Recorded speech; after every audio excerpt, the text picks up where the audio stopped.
السلام عليكم ورحمة الله وبركاته.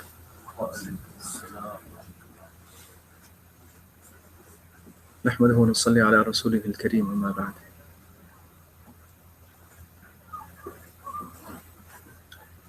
Allah subhanahu wa ta'ala has given us many bounties and blessings. And there's no doubt that one of the greatest bounties of Allah subhanahu wa ta'ala is the age of youth. And this age of youth is something that comes once in your life and it never comes back. And as long as a person is using it, just like they would use any other bounty, using it in the right way, in the right places, then two things happen. First of all, it becomes precious. Whenever you use something properly, it becomes precious. If you use something and it doesn't mean anything, it has no more value. The second thing is Allah subhanahu wa ta'ala will always give you more. He'll put barakah in it. Money, for example, is something that everyone cherishes. But in your whole life, there's only a certain amount that you will get. There's a certain amount of wealth that has been written for you. You're going to get that amount no matter what.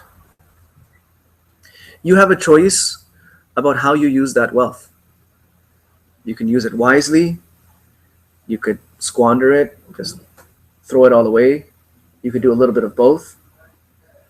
But the people who we say they're worth a lot of money, the millionaires, the billionaires, who are those people?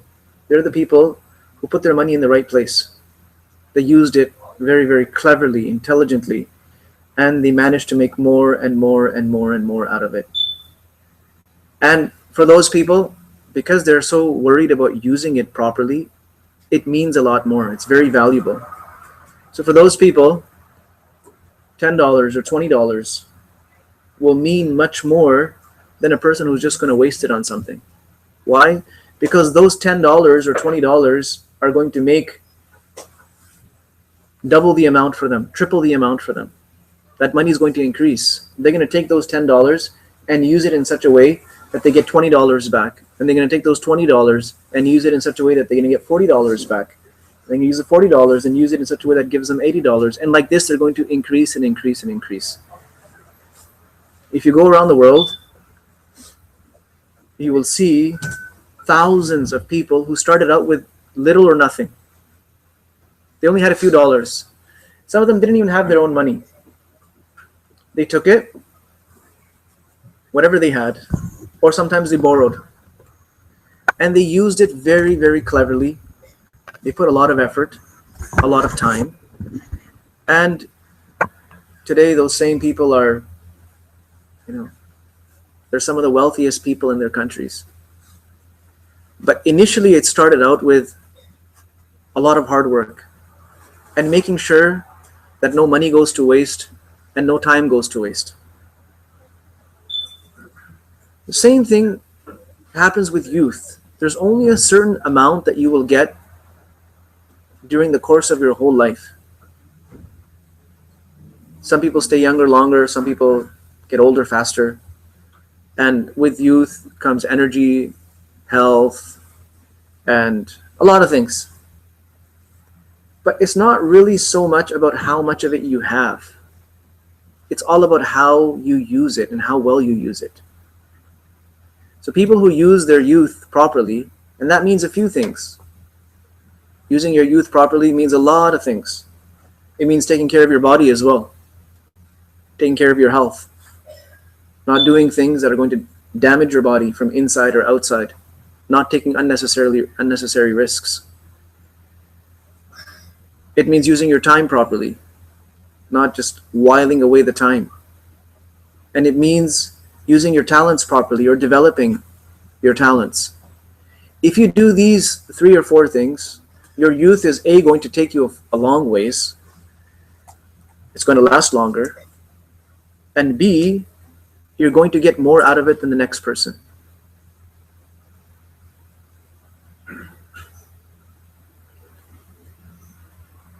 Allah subhanahu wa ta'ala tells us in the Quran about people who did some pretty great things in their youth.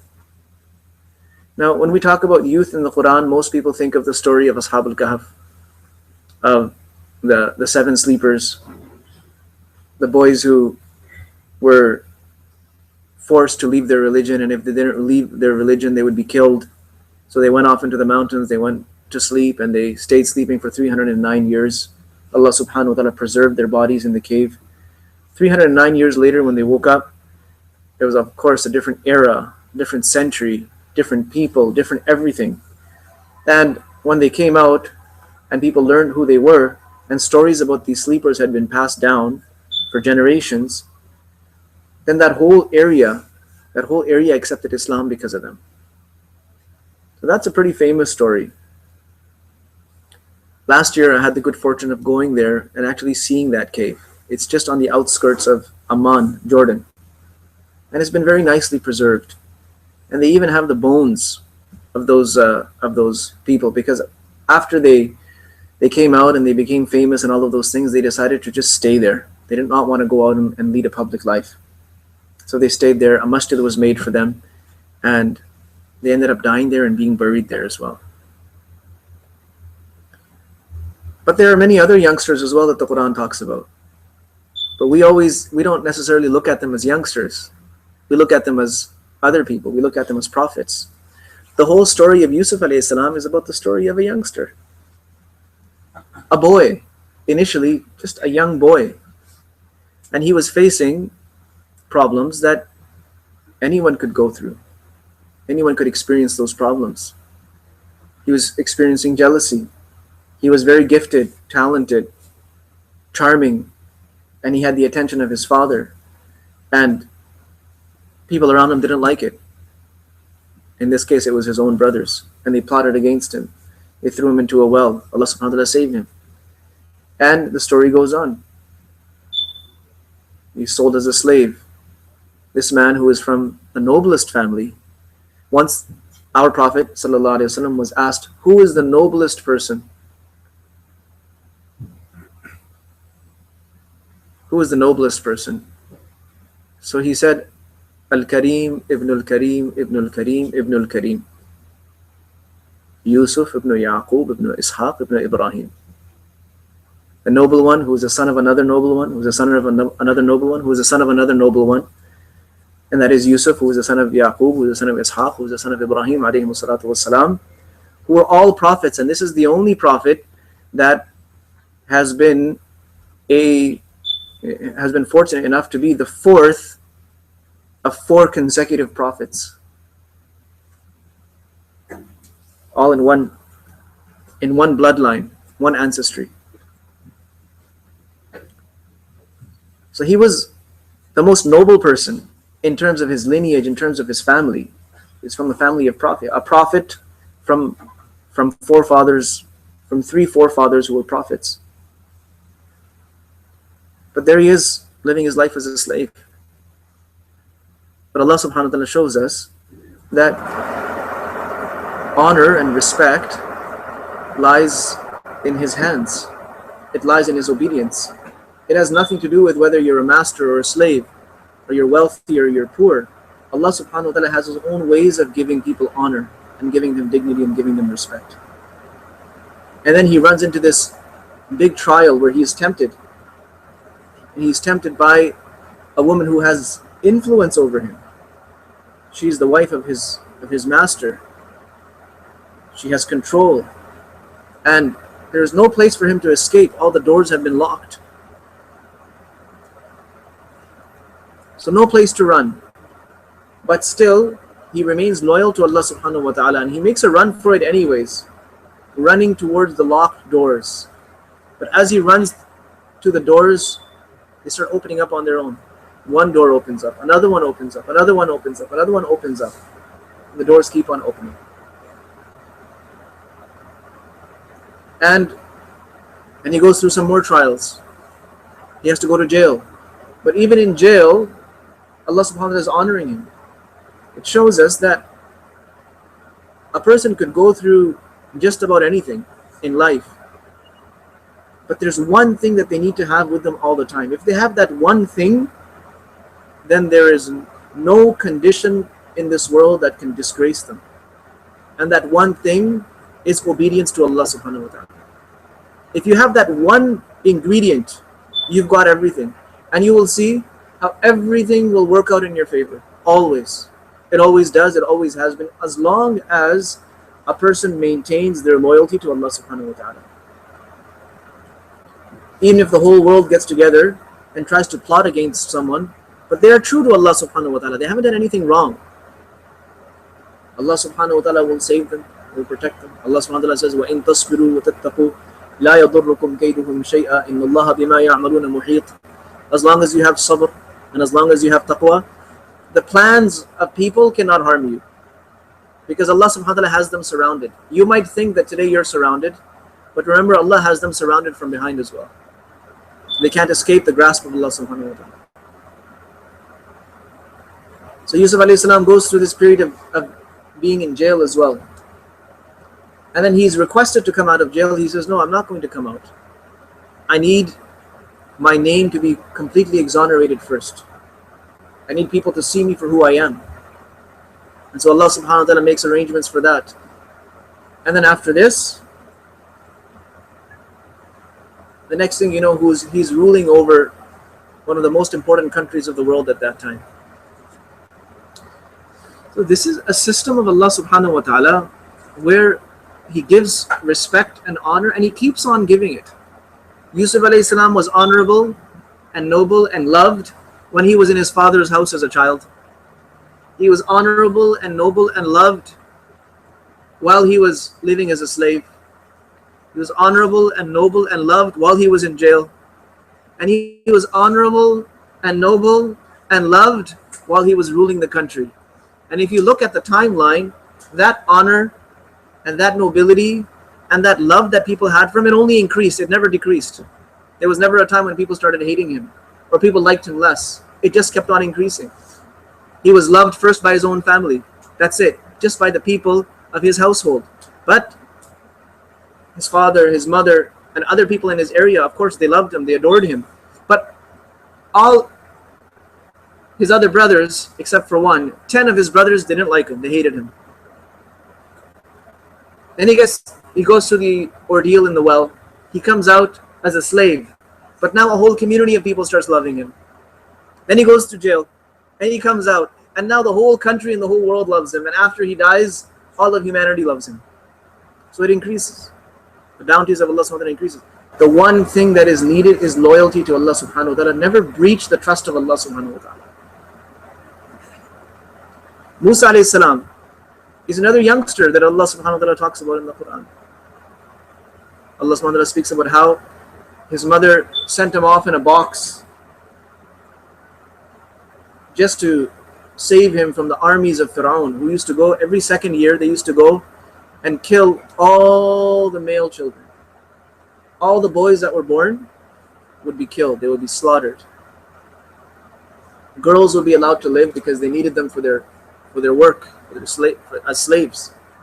The boys, Fir'aun's astrologers said that, a boy is going to come out from these people, from Bani Israel, and he's going to put an end to your rule. He says, okay, I have a simple solution for that. We'll just kill all the boys. So his mother sets him adrift in the river. And where does that box end up? That little box ends up right at the doorstep of Fir'aun. Then his wife says, no, let's keep him. It's such a beautiful child. They couldn't have children of their own. So let's keep him. One day he will be of use to us. Will be of great benefit to us. So Allah subhanahu wa ta'ala makes arrangements for him to be raised at the expense of Fir'aun.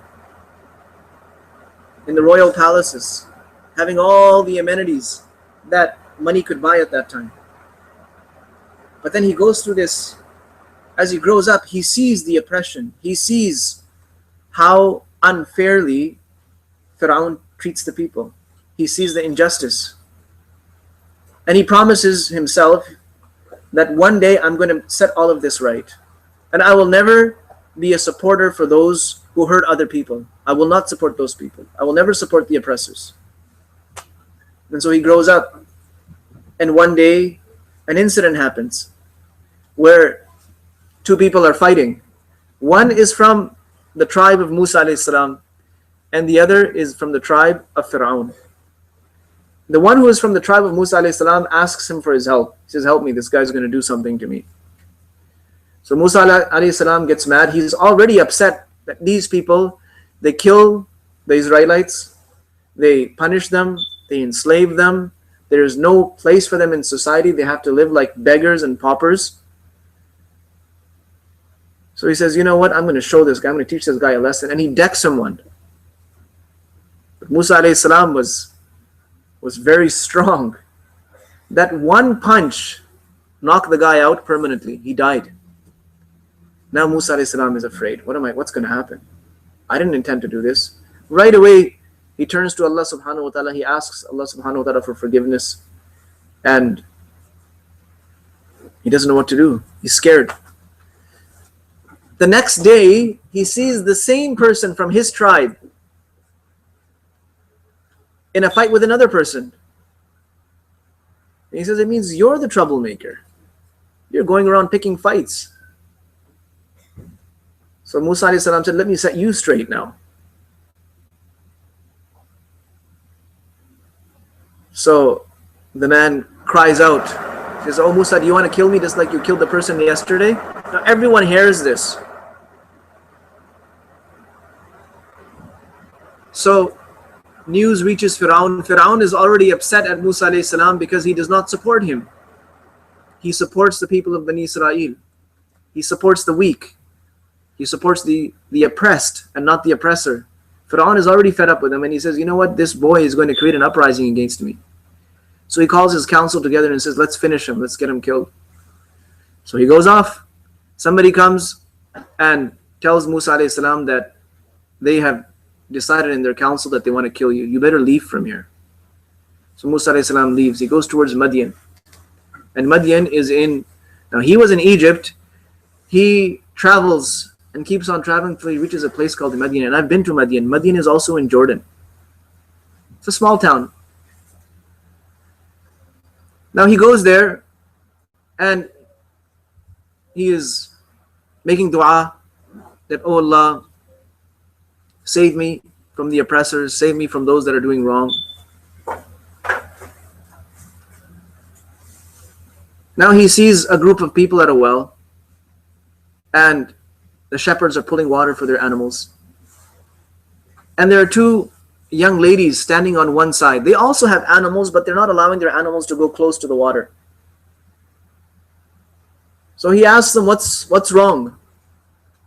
They said that, well, we don't go into the middle of men, into the midst of men, to fetch our water. And if you're wondering how come we don't have a man to do this for us, well, the answer is our father is too old. Our father is an old man. So Musa alayhi salam, without saying a word to them, goes and starts pulling water for them, gives them the water, and then turns his face away towards a tree, the Quran mentions, and he starts making dua to Allah subhanahu wa ta'ala. So he leaves Egypt making dua, he does this good deed, and starts making dua again. And from this we learn that we should get in the habit of making du'as every time we do a good deed. Du'as are more likely to be accepted after we do a good act, a charitable act. If you really want your dua to be accepted, give some sadaqah. Go help someone. Go do some khidmat for someone. Help an old person out. Go help your parents out. Do something good for someone and then make dua. Very high likelihood of that dua being accepted. So he helps these ladies out and then turns towards a tree because he wants to guard his eyes as well and starts making dua. And the story goes on. So he never compromised his commitment to Allah subhanahu wa ta'ala, and then Allah subhanahu wa ta'ala made him one of the greatest prophets in the history of mankind. And it goes on. So youth is a very precious time. And it's like ice that's melting. It continues to melt until there's nothing left of it. You have to make use of that ice while it's still ice. If you sit around waiting, the next thing you know, it's water. The same thing applies to youth. You have to make something of it while you still have it, because it's not going to last forever. So I mentioned a couple of things. 3 things I mentioned that we should be very careful about. The first thing is we should be careful about the way we use our time. Because life is all about time. It's just segments of time. However you want to divide it. You can divide your life into decades, into years or months or weeks or days, hours, minutes, seconds. It's up to you. Regardless, it's just segments of time. They're passing. So how do you use your time? Where does your time go? This is very important. Second thing is your energy. What do you devote your energies to? And there's physical energy that we have and we use. There's physical energy, and then there's mental energy. Both are a big gift from Allah subhanahu wa ta'ala. Physical energy is also a big gift from Allah subhanahu wa ta'ala. Mental energy is also a big gift. And it is through both of these energies that we develop our talents. Talents require both. So what kind of talent are you trying to develop? What talents do you have? And what talents are you trying to refine? What are you trying to be good at in life? What do you want to be good at in life? So there are 2 types of things that we all need to be good at in life. The first thing are the acts and the beliefs that pertain to our deen, our religion. We need to get good at it. We need to become good Muslims. And a good Muslim is not just the one who is better than the one next to him. That's not what a good Muslim is. A good Muslim is the one who has those things that Allah has described in the Quran. Those things that the Prophet ﷺ has described in his blessed teachings. Those things that Muslims have always strived to achieve. A person who has those things is a good Muslim. And in order to understand a definition of a good Muslim, you need to know what Allah says about it in His book, what the Prophet ﷺ says about it in his Sunnah, and what are the great things that people have always held so precious and valuable to themselves. The pious Muslims of the past, what have they always worked for? What is the concept of piety? What does it mean to be pious? What is attachment with the hereafter? What is disinterest in this dunya and its things? What does it mean to be close to Allah subhanahu wa ta'ala? What does it mean to be a strong believer? What does it mean to be an exemplary Muslim? What does it mean to have fear of Allah subhanahu wa ta'ala? Love for Allah subhanahu wa ta'ala? What does it mean to be devoted to pleasing Allah subhanahu wa ta'ala? These are the things that we need to strive to get. The extent that you practice these things, you'll get good at it. Just like any sport. You practice it long enough, you're going to get good at it based on how much you put into it. There are some things that will come naturally, some things that you'll have to work more on, but eventually you'll get good at it. So piety and being a good Muslim also requires exercise. Physical exercise and mental exercise. You have to apply your mind as well.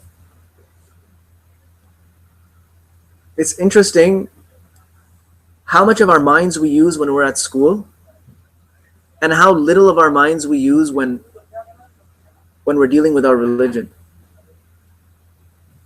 We use our minds in school all day. We're calculating things in math. We're figuring out formulas. We're working on projects. We're planning. We're writing. We're reading. We're studying, memorizing, revising, testing ourselves, having groups to study in, going to the library. We are doing so many things, so many mental exercises to build our dunya. How much of our mind are we devoting to our deen? Remember, dunya is going to stay behind. We're all going to leave this place. No one's going to stay here forever. So how much of my mind am I applying to my deen? Have I ever sat down and tried to calculate the rewards of good deeds? If I do this deed in this way, I'll get this much reward. But if I do it that way, I'll get even more reward. If I go this much early to the masjid, I'll get this much reward. If I pray this many extra salawat, I'll get this much reward. If I give this charity, I'm going to get this. If I forgive my brother, I'm going to get this. If I'm kind to my parents, I'm going to get this. Have we ever sat down and calculated this? Tried to figure out the formulas? Tried to do some planning? Tried to do some reading and some research just on how to make ourselves better? This is necessary. Otherwise, just like you can't graduate from one grade to the next until you're at a certain level of proficiency, until you have a certain amount of skills and a certain amount of knowledge and abilities, you can't move on to the next grade. The same thing is in the sight of Allah subhanahu wa ta'ala. You can't move to the next level of closeness, to the next level of nearness to Allah subhanahu wa ta'ala, unless and until you've built something at the level that you're at. You get good at it and then you move forward, and you get good at it and then you move forward, and you keep getting better and you keep moving forward. Just like there is a system of passing and failing in school, there is a system of passing and failing in the sight of Allah subhanahu wa ta'ala. Every time we have a temptation,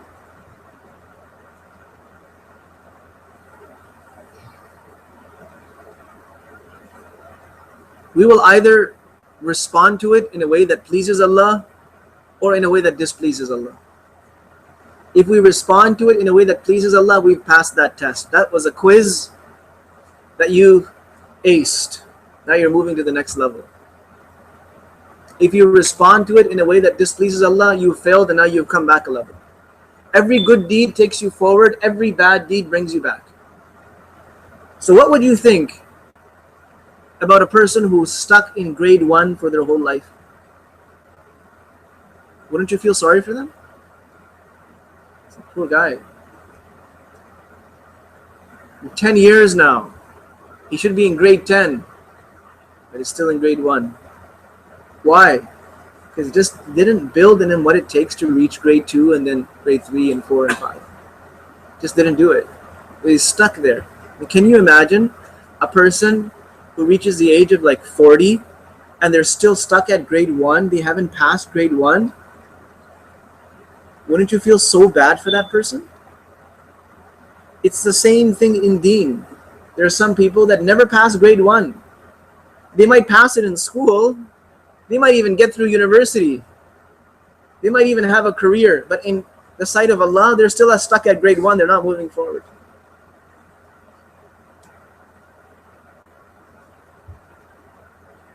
A friend of mine just told me last night that someone came to see him. He hadn't seen this person for years, like 6-7 years. And the guy just came and met him for Jummah, hugged him and started crying. And after that, he told him, you know what? I haven't prayed Jummah for 6 years. After 6 years, I'm praying Jummah. Now that's an example of somebody who was like at high school and they started failing and they started pulling them back one grade and then another grade, and they were brought to like kindergarten and they stayed there. And they got stuck there.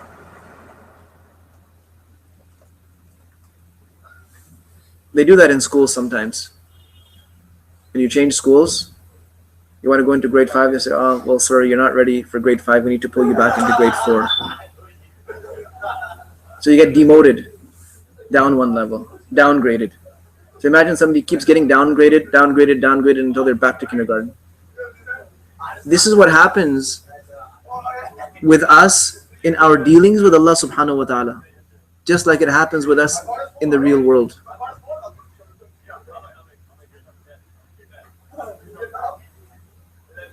So applying your mind and applying your body in the things that will move you forward in the sight of Allah subhanahu wa ta'ala is the most important thing that we can do. And the third thing is taking care of your health. It's also important. There are many things that youngsters today are doing that are literally destroying their health, destroying their physical health and their mental health. Kids are increasingly becoming couch potatoes. They're becoming these device junkies where they're spending hours and hours on devices, whether it's a phone or an iPod or a tablet or a laptop. They're becoming device junkies. And they're so hooked on them. There was this documentary. Somebody sent me a link to this documentary about a rehabilitation place that they have in China. It's an actual facility. And when you look at it from the outside, it looks like same kind of facility you would see for like a mental hospital or something like that. Like, or maybe even worse, there's like barbed wires outside and all of this stuff. And parents from all around the country come and drop their kids there. And which kids are these? These are the kids that are hooked onto their devices to the point where those devices have now taken over their lives. Most of them are gamers. Most of them are boys that are gamers. And this is all they do. And there were interviews. And one mother, she was crying. She said, he won't get up to eat. He refuses to eat unless somebody brings food to him. He won't even go to the bathroom. He wears a diaper. This is like a 13, 14-year-old boy. But they're so lost in the gaming scene. Of course, online there's people. There might be hundreds of people that you're playing with and against at one same time. And if you step out at that time, you'll lose your place, or you'll lose the game, or you'll lose points. So the kid will sit there for 7-8 hours at a time, locked to his gaming system. That's it. And they showed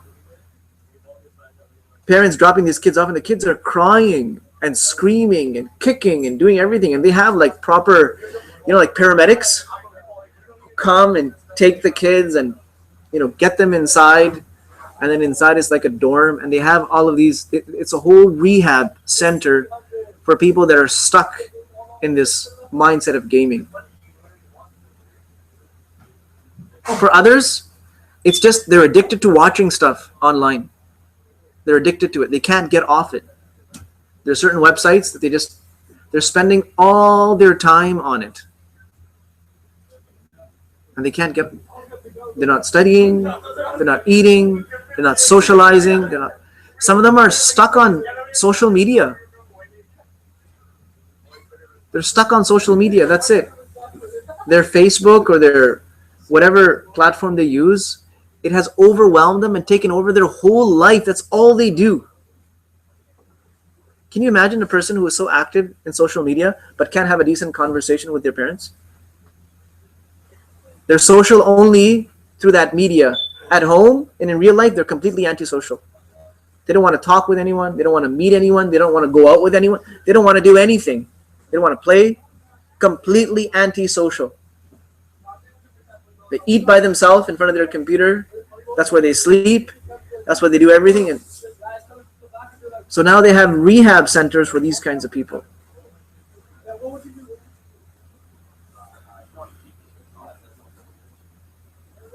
It's a serious thing. Every device gives off electromagnetic waves. Every single device. And those electromagnetic waves they get inside you. Your body absorbs them. Okay? Once your body absorbs them, your body, it consists of tissue. The tissue is made up of cells. When a cell is bathed in those electromagnetic waves, the cells deform. They stop functioning. One of the first things that happens is the water is dried up from those cells. The second thing that happens is that nutrients are dried up. And even the acid-base balance changes. The pH balance, it changes. And dysfunctions begin. And it becomes a breeding ground for sickness and disease. Everything slows down. Everything begins to slow down.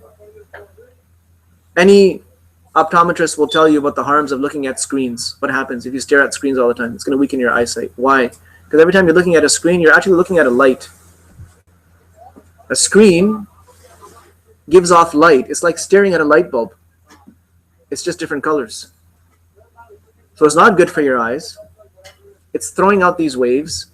It's not good for your body. It's not good for your mind.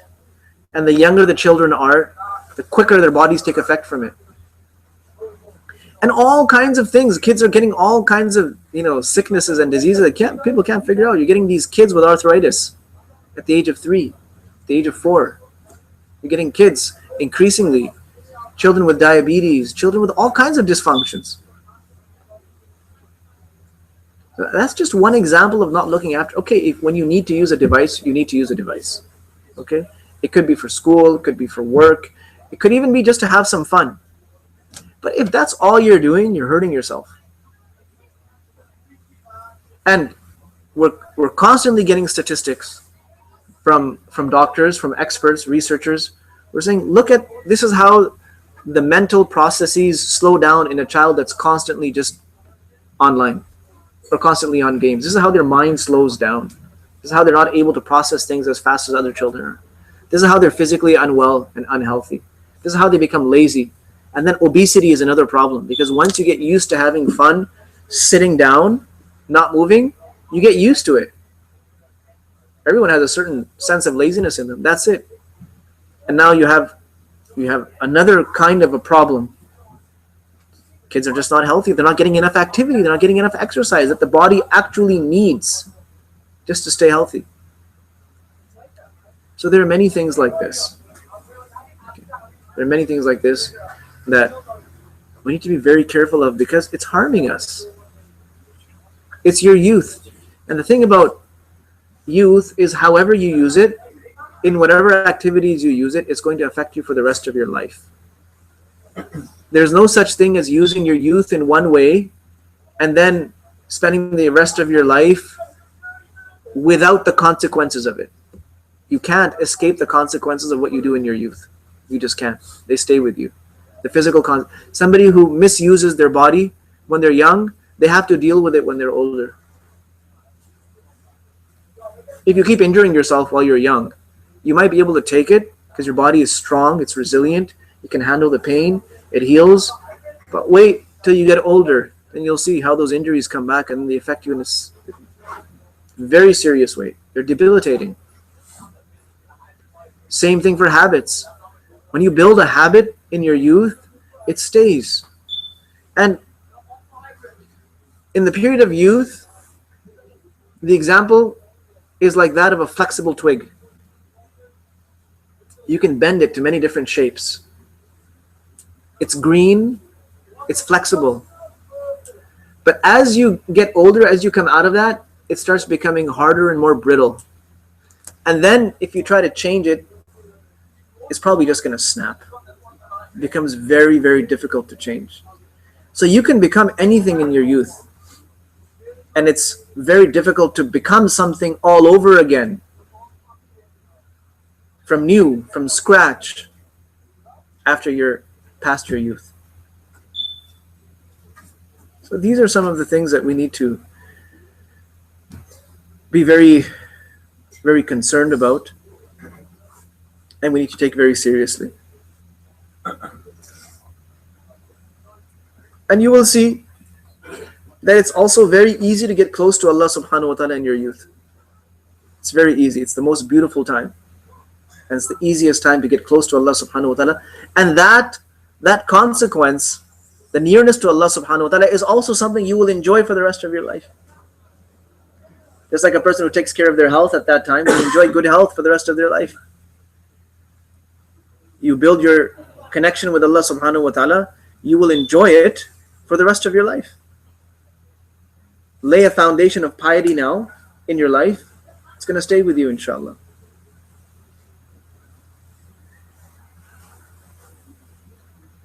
And don't expose yourself to things that are going to eat away at your iman. Just like you don't want to expose yourself to toxic chemicals. You don't want to expose yourself to poisons. You don't want to expose yourself to dangerous gases because you know it's going to destroy you.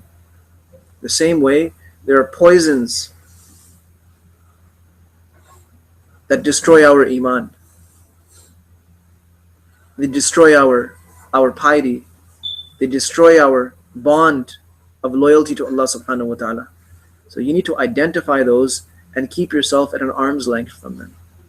With the online world today, there are so many things that we are exposed to, or we are potentially exposed to, that could completely wipe out our iman.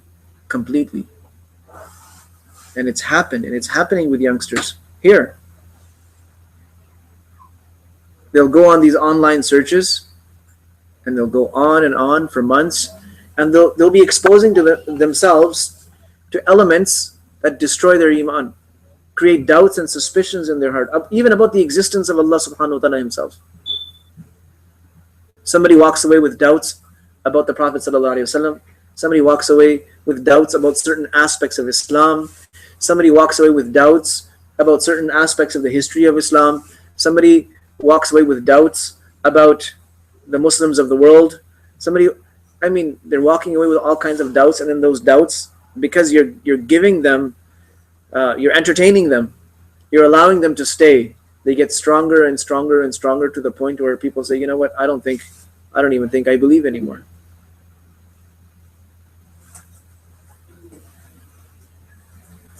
So be extremely careful and diligent about what you expose yourself to. How many of you would like to expose themselves to radiation from a nuclear? I don't think anybody would. It's the same thing.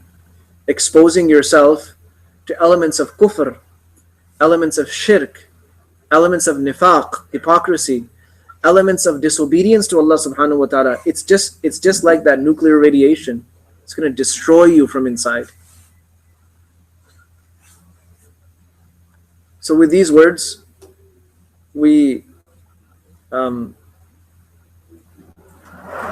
conclude today's gathering, and inshallah we'll have a similar gathering every week on Saturdays. We will pray Dhuhr at 1 o'clock, and inshallah, well, after the time change it's going to be 2 o'clock. So from next week, because the time changes tonight, so next week we'll pray Dhuhr at 2 o'clock, and we'll have a similar gathering. And we have a lot of activities to think about and to plan. So let your friends know that we're having this program here, and inshallah we'll be looking forward to planning some sports activities and a whole bunch of stuff. And about that, we're going to sit down right now. Those of you who need to leave, you can leave, and those of you who'd like to sit down and discuss a little bit, give us your suggestions. We'll have a quick mashura, inshallah.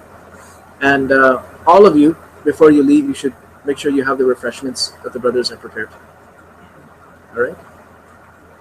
So those who wish to stay can stay after the refreshments. Those who need to go can go. But in any case, inshallah, we'll see all of you and your friends next week. Subhanallah wa bihamdihi, subhanakallah wa bihamdik.